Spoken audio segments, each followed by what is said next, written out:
Hi everybody, it's Pastor Trevor here with another Advent moment for Wednesday the 20th of December, and I'm on the roof of one of Benidorm's newest hotels, and behind me there's this rooftop view over Benidorm, and beyond that is the mountain.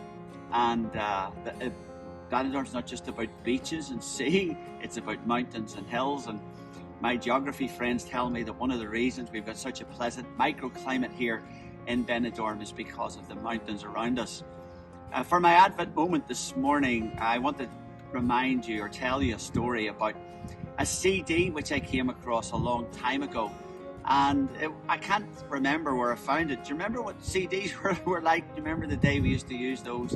And it was a CD of a preacher called Dr. Martin Lloyd-Jones. And it was a sermon he preached in his church, the Westminster Chapel in London, at Christmas time many years ago. And he called the sermon Christmas Past and Present. And it was such a blessing to me as I listened to the good doctor's dulcet tones talk about Titus 2 verse 11.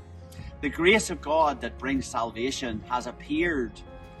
And the doctor emphasized that word appeared in his Welsh tones and reminded us in that wonderful sermon, Christmas Past and Present, that God's grace was seen in the person of the baby of Bethlehem. Now, lots of people struggle with grace. It's God's undeserved favor. It has been described as God's riches at Christ's expense. And yet the good doctor in the sermon and in my Advent moment today want to remind you that God's grace is seen in the person of Jesus Christ. If you want to know about God's grace, look at the person of Jesus, because he was full of grace and truth. And the grace of God that brings salvation has appeared. Join me tomorrow for another Advent moment.